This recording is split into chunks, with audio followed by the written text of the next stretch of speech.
jam session with guest artist, and as is often the case, we will have before the jam session this evening a clinic.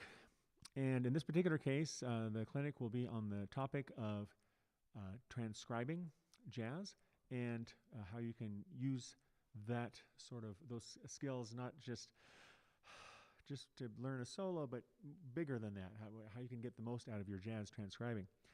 Our special guest today is a trumpeter who hails from Utah Valley University, where he teaches trumpet there. And I first got to know him, I think probably when he was teaching up at BYU, Idaho.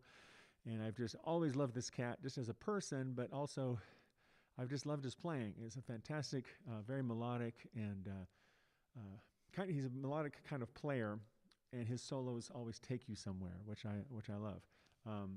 So without further ado, since we're starting a couple minutes late, sorry about that, please give a warm USU welcome to Professor Ryan Nielsen.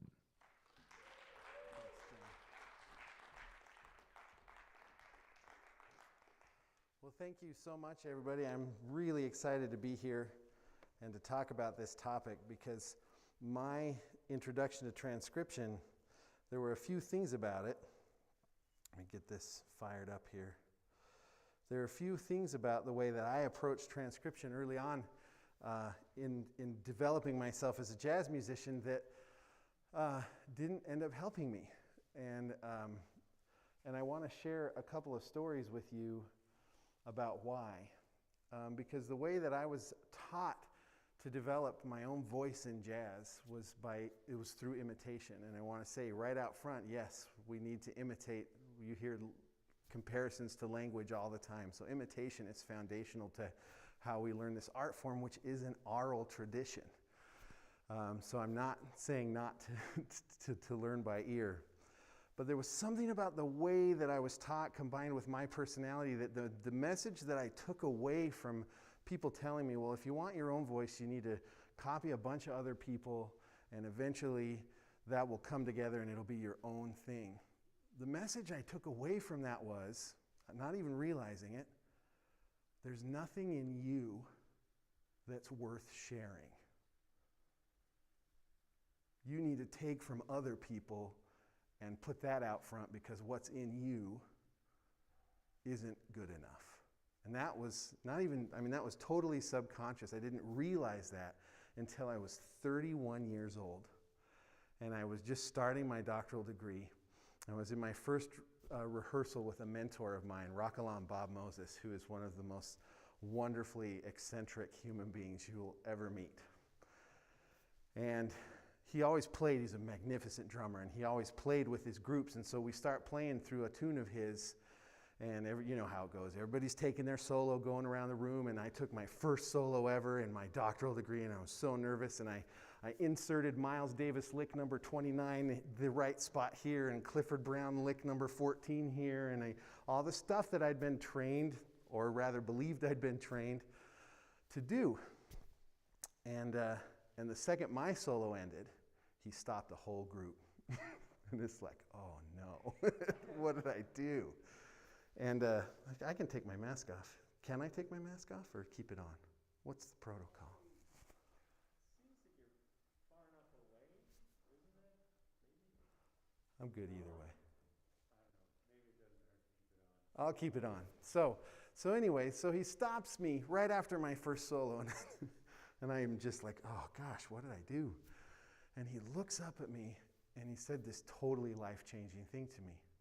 He said, man, everything you play sounded good, but why don't you play what you hear?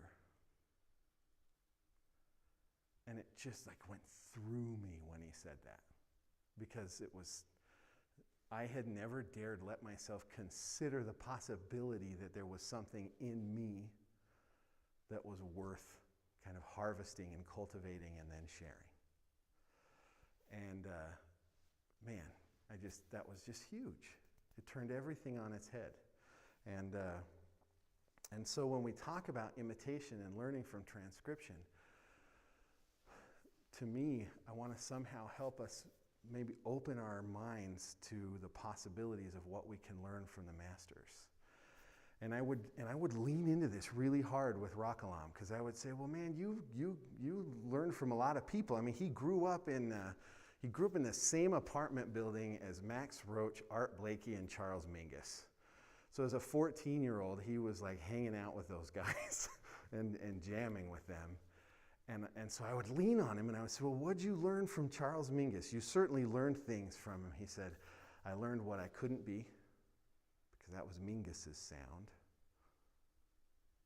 And then he also said, and I learned what greatness is. It's like everything, just my whole world turned upside down as a student of this music, which I love so much. So what I hope comes from talking today is understanding that the goal in transcribing is to deepen our roots way beyond playing licks over the right chord, and to find creative possibilities that, like doorways into us exploring our own creativity. And so we're going to look at this kind of at the macro. We're going to zoom out and look at big things, big doors, and then we're going to zoom way in and look for opportunities to learn to bring creative choice back into the practice room through listening to master musicians. So the first thing that we want to listen to, that we're listening for when we're trying to learn by ear, the first thing that we're trying to listen for is feel. And this brings me to another Rockalam quote that just blew. He would always say, man, everybody knows the 86th thing about jazz, but nobody knows the first. And the first thing is dance. It's always dance. It has to be dance. And so we want to tune into the feel. So here are some tips of mine for getting in touch with the feel of the music. First, your ears need to go straight to the drums and the bass. That's where you need to hang out as a listener no matter what instrument you play. Dizzy Gillespie was fond of saying we are all drummers. And so when you listen to those albums, that's where to go, because that's where the core values of the music live. They live in that connection in the rhythm section. And any horn player that wants to really participate in this music needs to be dancing like a drummer and a bassist all the time while they solo. And so that's where our ears need to go. We're going to do a little bit of listening together. And then my second tip here, like I have here, is allow it to enter your body. I feel like the vast majority of the students I work with, they play music from the neck up. They're thinking about it all the time. But there's so much wisdom in our bodies. Our bodies are what will teach us how music needs to feel. And so just recognizing that, oh, I'm totally just listening with my head right now. And to allow the music to get down here, right? To feel it in our guts and to allow it to move our bodies. I think that's so important. And literally my lessons, when I was studying with Rockalam, that's what we would do for 2 hours. He would turn on an album and we would dance together. And I do not look good when I dance. But my goodness, it taught me so much. And whenever I was dancing in a way that didn't fit the feel, he would say, stop. And he would come over and say, let me take your arms. And he would like drum for me so I could feel what it actually felt like to drum in that style. And it changed everything about my horn playing. So trusting the wisdom of the body and going into the body. Here's some simple questions that we can ask, and we're gonna do this together in a moment. But we can ask ourselves, where is the feel in 2? Like if it's swinging, it's it's got that feel. Where is the feel? Is the feel in 2? Or is it in 1? Right? Where is the rhythm section feeling it? As jazz sort of modernizes really anything post-Bird, we feel that dance on the dotted half note. 1, 2, 3, 4. It's just overlaid all the time. So just by asking yourself where the feel of the dance is, it will change everything about how you play. I'll demonstrate that in a minute, like I said. And then the other thing to listen for is what I call the swing fingerprint. So what I mean by that is every master of the music has their own quarter note. And they have their own eighth note. Like truly, it's completely unique. Somehow they find their own feel.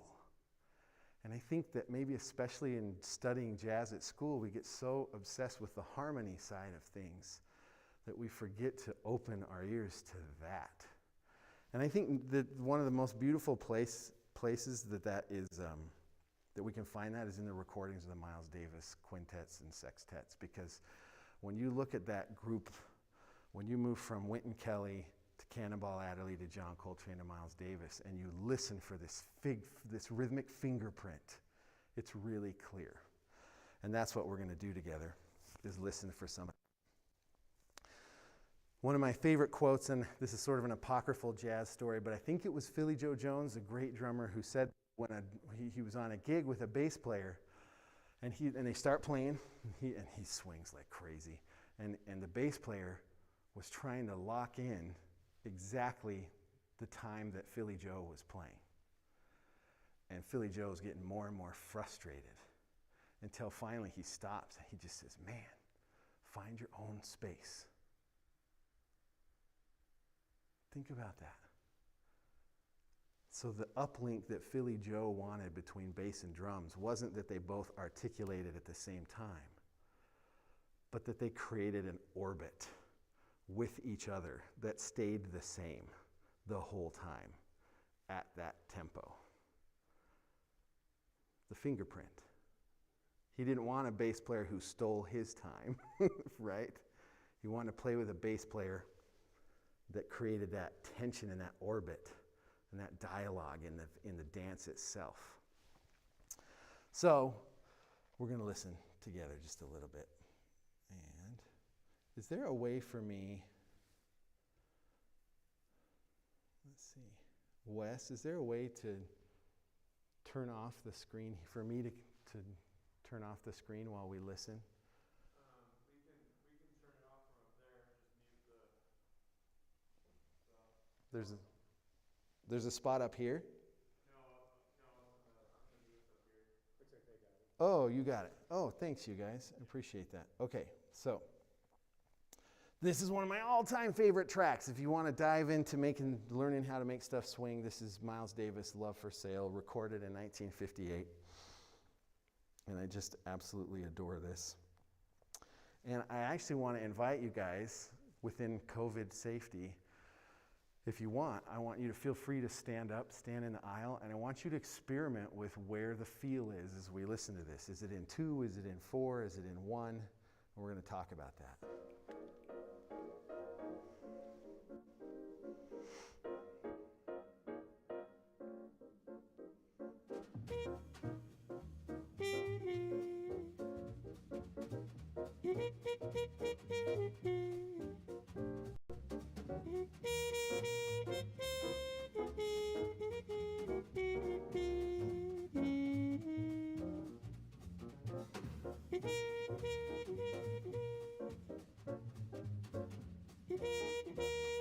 Start trying to dance. Try and find where it is.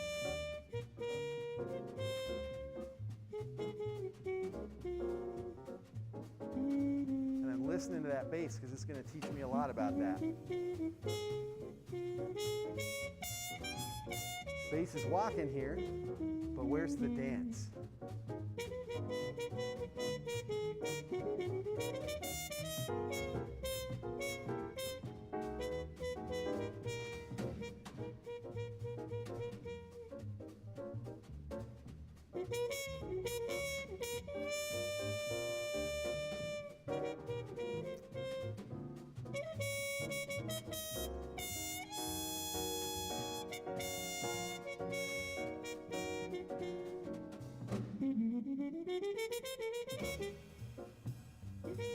It's just so, man, that's Philly Joe comes in there, and it's just the time is so wide and spacious and open. Like, It's just I love it. Okay, so what'd you feel? I'm really curious. Like when you're at the beginning, where's the dance? Is it on the quarter note? No, right? And in fact, if we all take a dance together, I want everyone to force themselves to dance on the quarter note, just to feel that it's like fingernails on a chalkboard, okay? That's not where the dance is. Right? If I'm bouncing on every quarter note, that's not it, right? But I'm telling you, as a college student, that's where I thought it was. I mean, you would watch me at jazz concerts and I would be bobbing my head like this, man. But then you start watching videos of like Paul Chambers, who's playing bass here. And guess what? He's tapping his foot. Do you know where he's tapping his foot? 1 and 3. 1, 3, 1, 3, 1. He just, even when he's walking 4, the dance is still on that half note. And that's like, I don't know. For me, it was a revelation to realize that, and it changed the way that I played. Let's listen. So now let's dance together and dance that half note a little bit. Right? So you can feel the half note's kind of down low. It's like from the stomach down. And the energy of the quarter note's kind of up high. It's light, upward.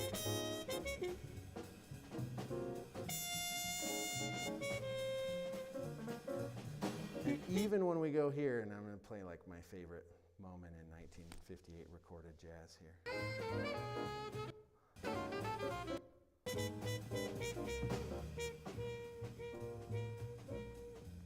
We're coming to the end of Miles' solo.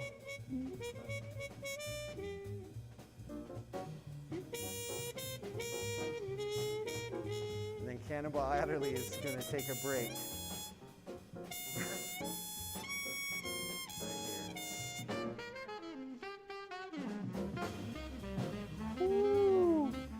Just that pocket, right? But now, even now, the dance is here, or it's in the dotted half. You can feel it there. Go back to the half note. But where it's not is here, right? And so if I go into a student group and I hear them playing, anyways, everybody check this recording out. Like, I've listened to this probably literally thousands of times, and every time it surprises me. Because it's just so thrilling to hear these guys play. So, finding the feel is the first step of transcription. And if you don't find that feel, then you're not tuning into the core values of the music, the things that are going to bring you freedom and life as a player.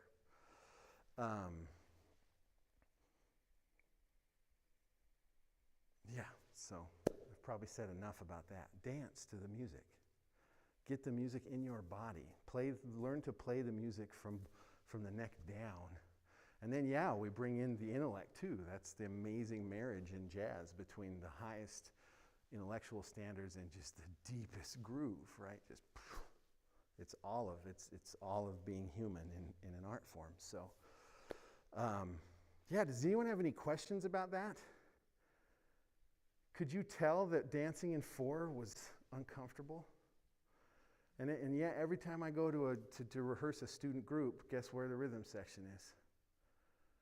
On that 4, right? It's like now it swings, and they go. You could start out in a funk groove, and then be like, and it's feeling good right here, and then they switch to swing, and it goes doom, doom, doom, doom, doom, doom, doom, doom, and it just gets heavy, and it's like all the quarter notes are all going downward, and it's like, that's not it.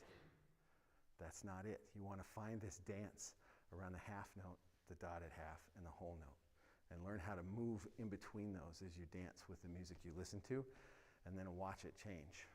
I mean, I'd give my eye teeth for a student drummer, bass, that just know that that's where the dance is. That's where it is. All right. So that's the first thing we're listening to. Thank you.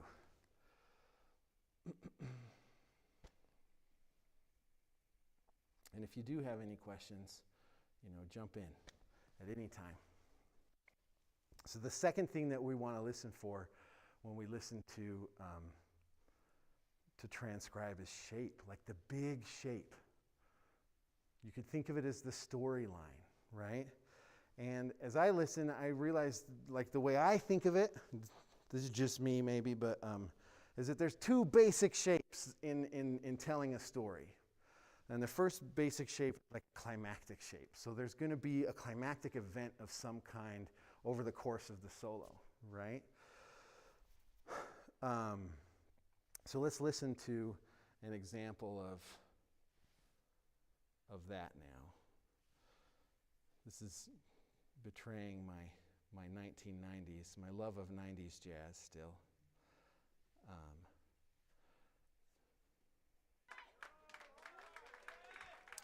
So we're going to listen to the beginning of this Joshua Redman tune, Herbs and Roots, and this is just a really clear example of a climactic form in a solo, the larger form in a solo, and we'll jump to that moment. But first, let's listen to the groove together. Let's see if we can feel where it is.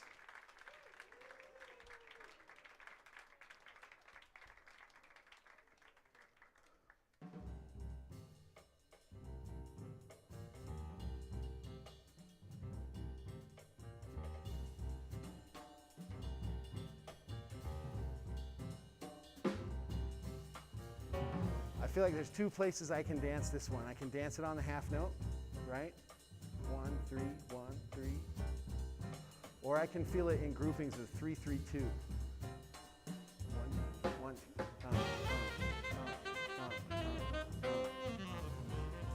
Just opens it up. Try it out. 1, 1, 1, 1, 2.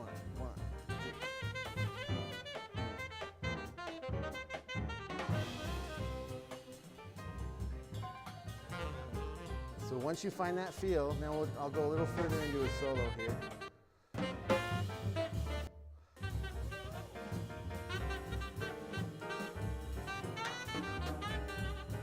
He's going to start building the tension in the solo.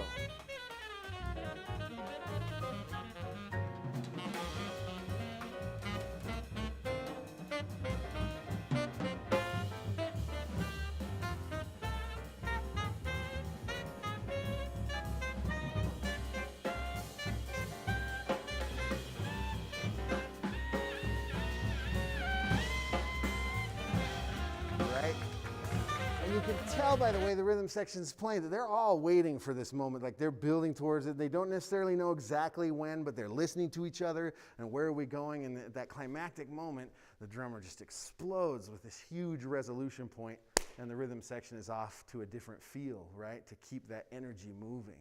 So that's what I mean by a climactic form, right, this shape that moves towards a climactic event.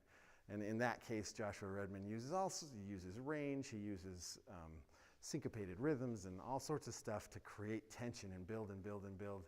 And then the rhythm section around him is listening compositionally. They're not just imitating him. They're making a frame around what he does. And it's growing and growing, and we get this climactic event. That said, this might be the most standard sort of climactic form, right? But it could be any shape. The climax could happen at the beginning of your solo and come down. It could happen in the middle, right?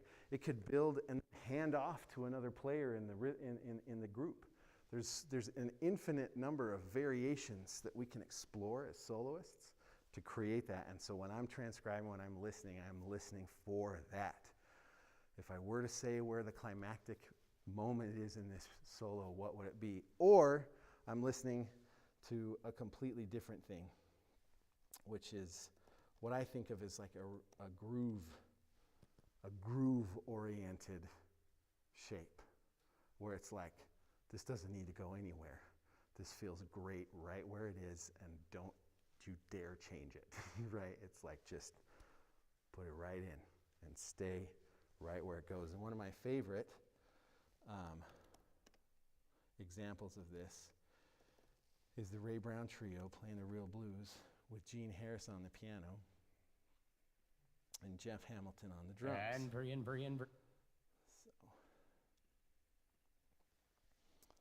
And see if you can hear what I mean by a groove-oriented shape. It's It's not about building tension.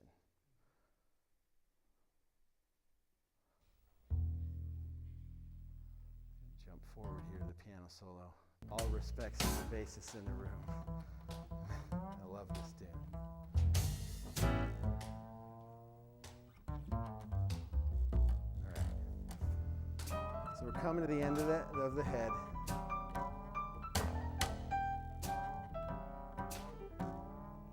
Here we go now.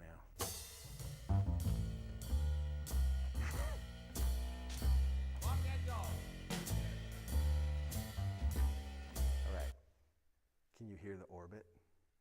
Can you hear that where Ray Brown is putting that quarter note is just barely different than where Jeff Hamilton's putting that quarter note? And they're just going to keep that beautiful relationship the whole time. That's what we mean by the orbit. Let's listen to that one more time. And then listen to Gene Harris's first chorus. Maybe my all-time favorite chorus of a blues.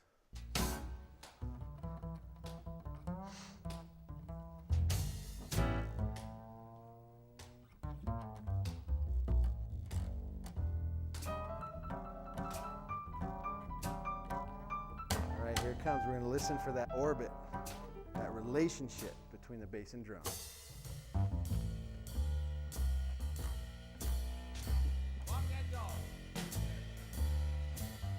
Here comes piano.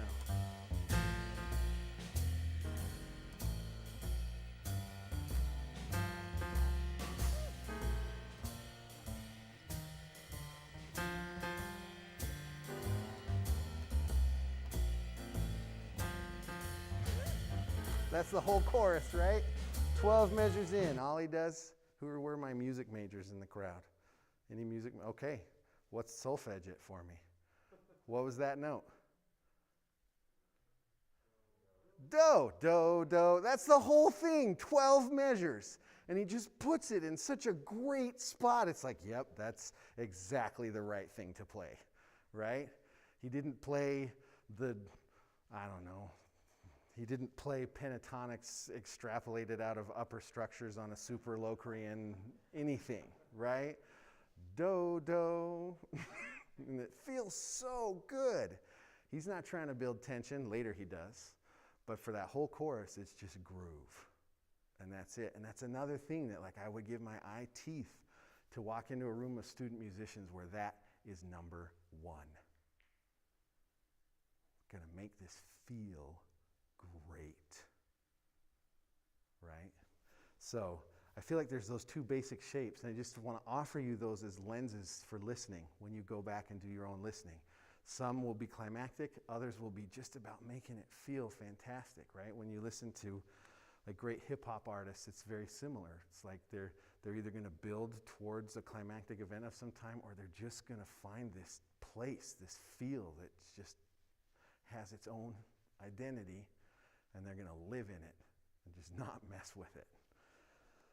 And maybe we have a tendency to sort of change the channels too quick as improvisers and as jazz musicians, rather than hanging out with one thing and making it feel great. So, all right. So keep in mind the power of space as a storytelling device. Okay, well, now we're going to zoom in together. So we talked about sort of big picture ways of listening and how we want that to impact our artistry. And now we want to talk about zooming in and dealing with the nuts and bolts of a transcription. So, and the way I think of it is it's time to move beyond licks. Like I said, the way I thought I was taught, the way I understood what I was taught initially was learn these licks and plug them in the right place, and that's improvising. No, it's not. Now, that said, learning patterns, learning licks, absolutely indispensable to our growth as jazz musicians. But they serve one purpose and one purpose only, and that is ear training.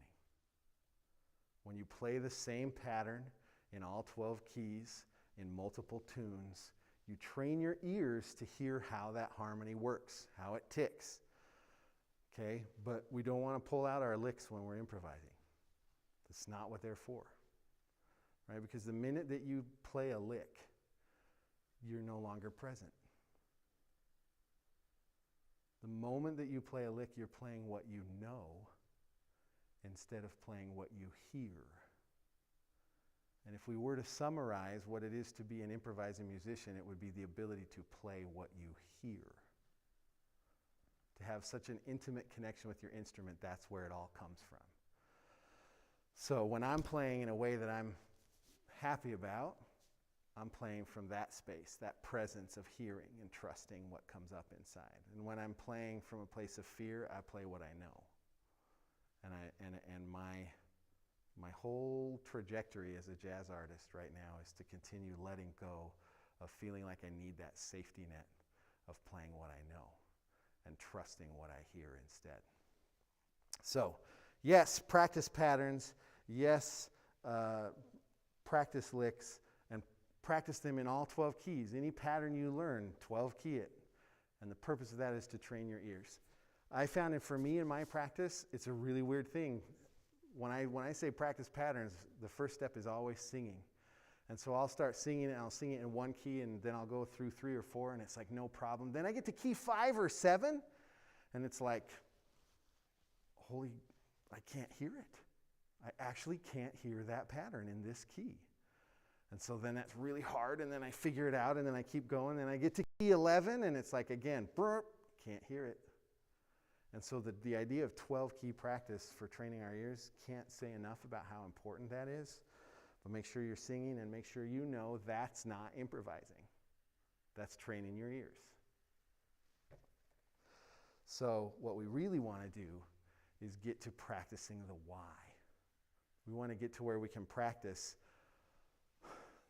the principles of design in the line that we learn when we transcribe. So we're literally going to ask ourselves, well, how is this designed? Why does this work? What makes it tick? And so that's what we're going to talk about here. So I want to start by showing you this line. These are a few lines transcribed from Sonny Rollins. And I want to see if I can...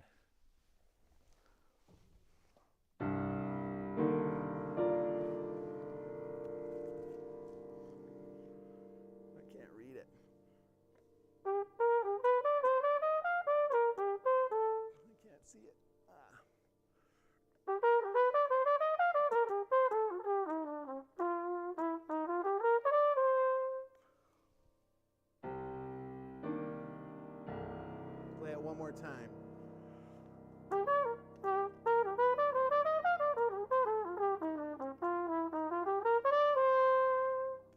Great line, right? So what I want to do is I'm going to take this and I figure it out on my horn, and I ask myself, what makes this thing tick? And so there's a few things that I want to teach you to look for in the line. So now we are talking harmony. Now we are talking melodic construction, right? But there's a few things that you can see.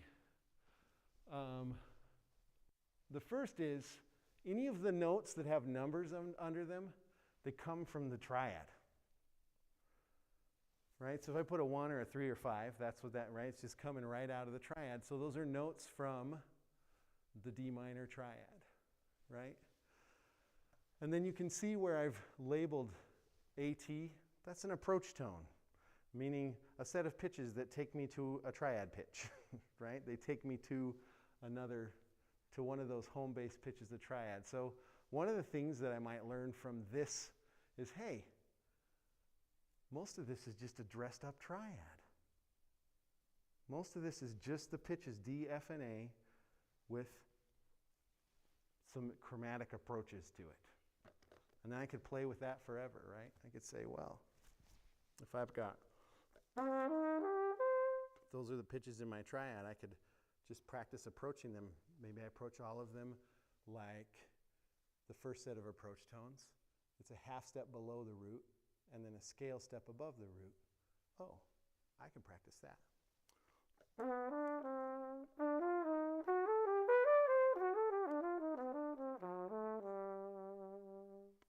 Right? I can use that device to make my own choices to creatively jump around the triad.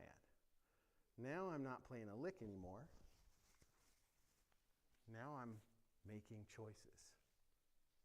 Now I'm creating my own sounds using these design principles. So that's one thing I get from this.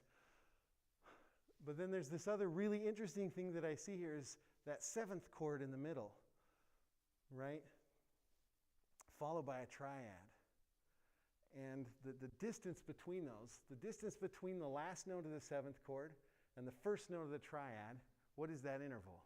Since I got mostly music majors. Distance from A to D is a fourth. So what I learn here is, oh, this cat's like taking structures built out of thirds within this key, and he's putting them next to each other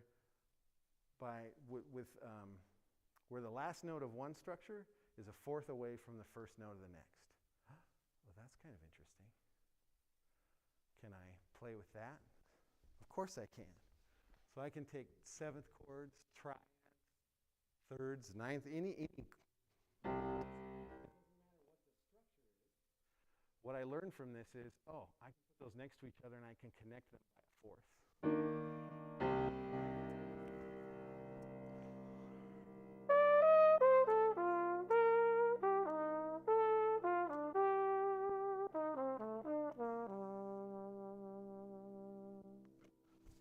So I literally, right, it's like, oh, what if I play a seventh chord in this key? And then I go up a fourth, and now I'm going to play a triad. And then I go up a fourth, and now I'm going to play another seventh chord. I'm literally just practicing the design behind it instead of just regurgitating this Sonny Rollins lick. I'm understanding the design principles.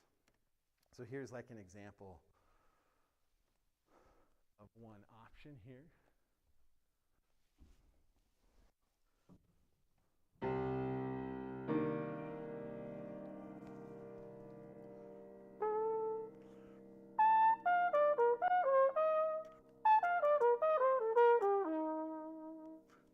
Same idea, right? Can you see that it's just those structures of triads and seventh chords? And I'm experimenting with, well, what if I connect them by a fourth? What if I connect them by step? How does that affect the way I feel when I play that? And so we're moving towards creative practice inspired by this. And here's another example, right?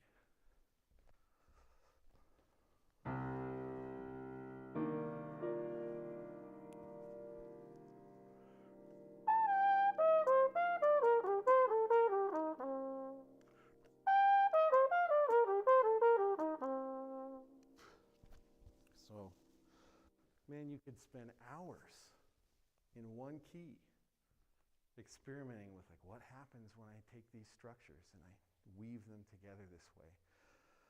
So that's what I mean by like having the design of a line inspire your own creative choices. Because as long as if you figure out the syntax behind the design, then what you play will have the same strength and reasoning behind it. All right, so let's look at another one. Remember, the second thing we talked about listening for in transcriptions is shape. That's the first thing I notice when I look at this line, is it has a really interesting shape. Can you see how it sort of hovers around the initial note at first? And then it goes up a little bit, and then it comes back down to the starting point. And then it goes up even higher than the first time it rose. So just looking at that shape could inspire a whole slew of ideas, right? I could go berzonkers with just that shape. So here's, for example, here's a line inspired by that shape. Why don't you guys sing the root, since I can't read when I'm at the piano. So will you guys sing do? Yeah, hang on to that for me.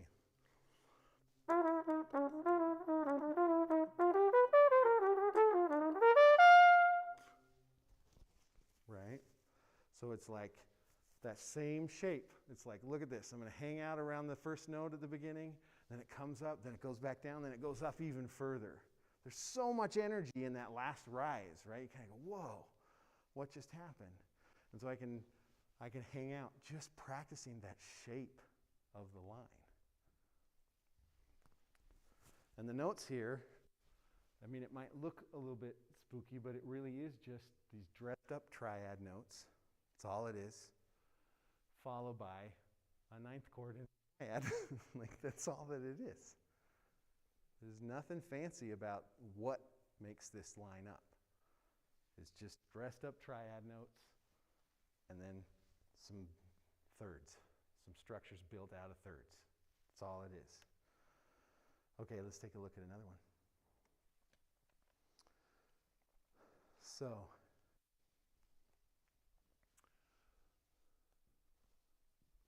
this one is so interesting to me. If you take a listen to this, give me that do again, everybody. Thanks.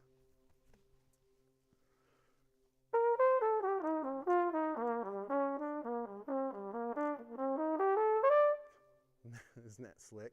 Keep singing it one more time.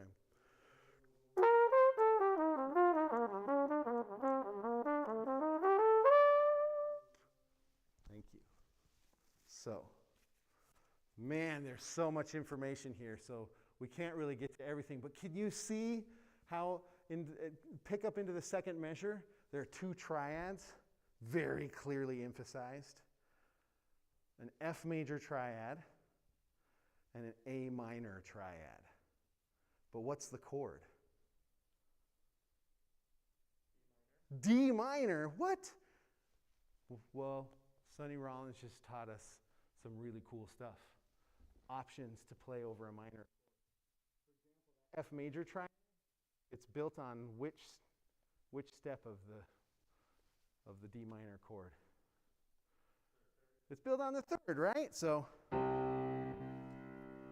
I can play a major triad built on the third. I can play a major triad built on the third of any minor chord, and it's going to sound great.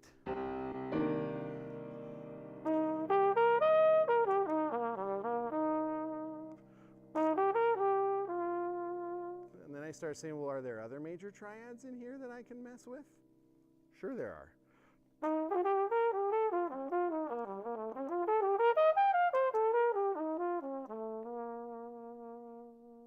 Doesn't that sound cool? And all it is I played an F major triad and a G major triad, but I played it over D minor, right? So it's this sort of delicious, bright, open, unexpectedly open sound over a minor chord, right? And you just learned it from there. So I'm not going to just regurgitate this lick. I'm going to figure out what designed it. And then, of course, the other really fun one is that A minor there. Minor triad built on the fifth.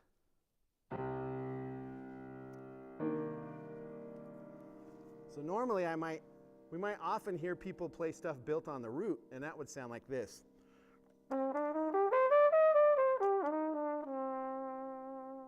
That's built on the minor triad on the root. But watch what happens when I play the same idea now built on the minor triad built on the fifth.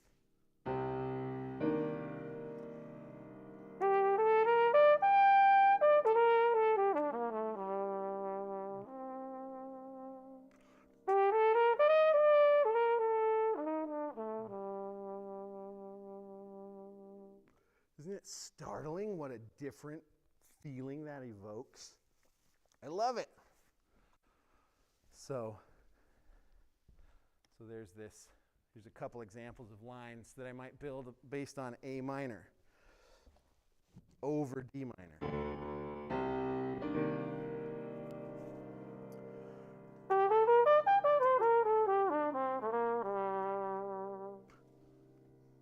I could even play bluesy stuff built on A minor.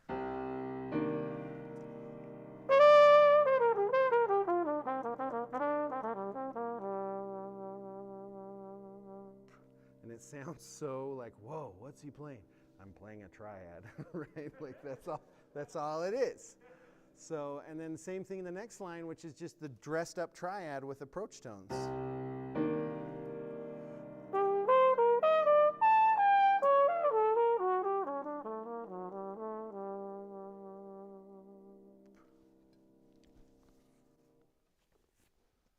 So the idea that our practice could move beyond just imitation and regurgitation, right? Just truly playing licks as though that we're improvising. The goal is to ask creative design questions about what we transcribe. How does it relate to the harmony? What structures can I see inside that line that I could take and then practice on my own and make my own choices with the same structures? That is improvisation, because you're the one making the choices. And that's going to get you closer to your voice. So we're just about out of time, so I have a couple more examples that maybe I could show you, but I think I'll just wrap up and say that takes us back to where we started. Why not play what you hear? Now, if when I ask you that question, you feel like that gave you permission to ignore learning from the masters, you didn't hear me, because this music is so deep. I mean, when you think about where it came from, when you consider the price that was paid to create this music, to have freedom encoded into sound, like the deepest values of freedom, it's just a stunning human achievement. And if you want to play it, you've got to go deep. You can't just assume that you have it. You need to grow roots in it, and that takes time and study, and yes, imitation. But imitation is not improvisation. And by returning creative choice to the practice room, you'll start unlocking your own creative potential. And just remember that when you're doing this, don't try to be fancy. Don't reach. Trust yourself. Stay firmly rooted in what seems obvious to you in terms of these choices. It's not obvious to everyone else. What's obvious to you is not obvious to everyone else. So you might think, oh, that's so predictable. That's the way you hear it.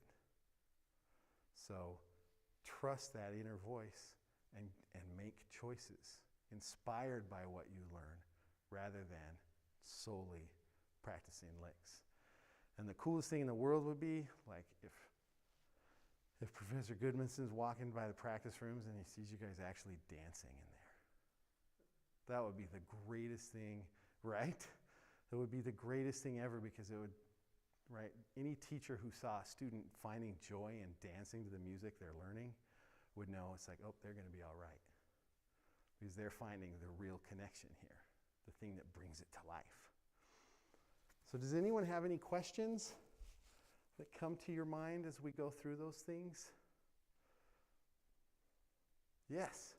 So when you're practicing this transcription, transforming ideas, what is the time breakdown of listening to a thing and transcribing it down, and then analyzing the transcription that you have then broken down to see what they actually. Oh, that's a great question. So this is here's sort of the process that I tend to recommend to my students, but I have to say, this will be different than what works best for you. And so I want you, it's like I want to invite all of you to take complete ownership for finding the process that works for you. But what I would say is,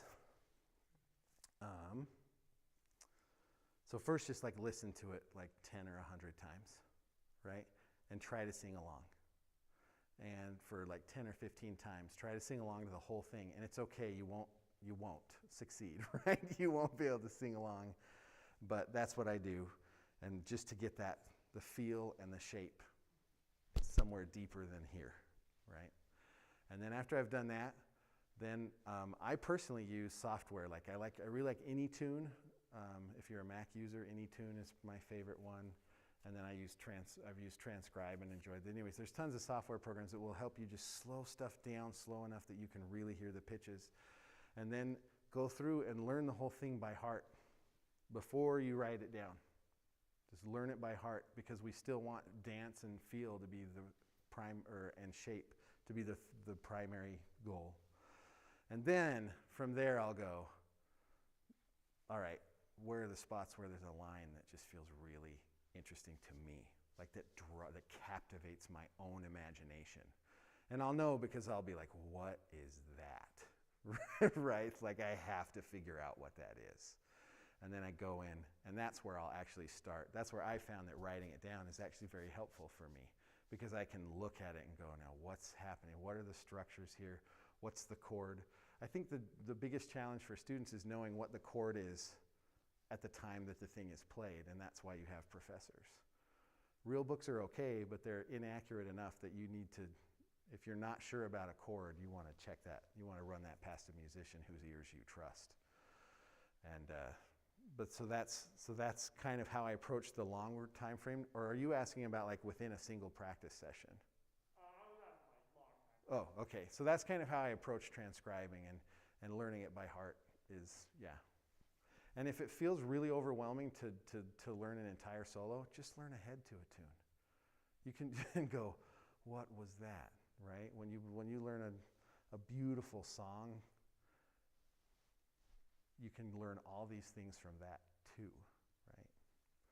So did that answer your question? Yeah. Okay, awesome. All right.